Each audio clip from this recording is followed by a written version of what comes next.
It's Monday. I am currently working on editing where it's basically a sit down chit chat video. Paid my taxes this morning. A friend of mine flew into Atlanta from across the pond and got stuck here because it was a bad storm. So she's upstairs taking a nap before her flight back to Texas. I don't usually have lunch, but I might have lunch today. We'll see.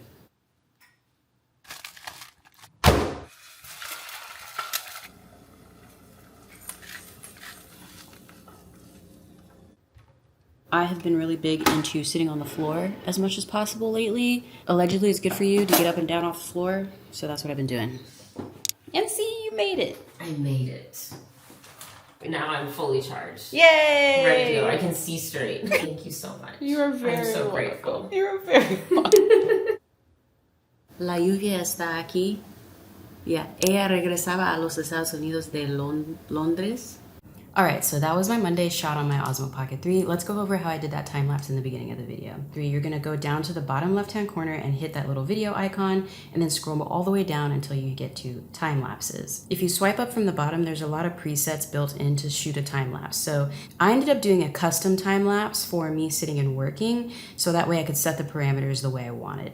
So to do that, I went to custom, then I swiped up again from the bottom, and from there I could pick the interval and the duration. For that time lapse that you saw, I picked 2 seconds and I did a 10-minute interval, which ended up yielding me a video duration of roughly 12 seconds, which I knew would be more than enough to get the point across that, like, yeah, it's the morning and I'm like, I've been working.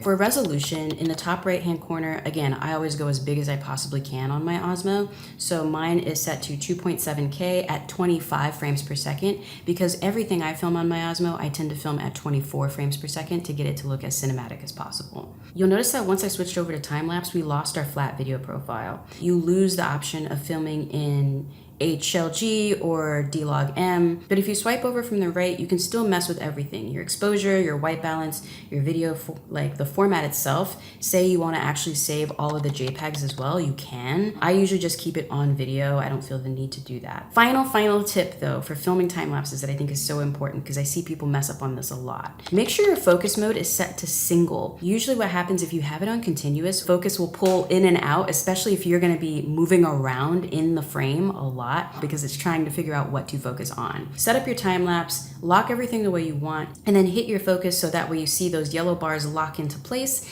and start recording. That way you don't have your focus messing up in and out and you don't see that sort of push and pull when you're finally in editing. That was my Monday filmed on my Osmo Pocket 3. I hope this helps and I'll see you tomorrow with my next daily vlog. Toodles.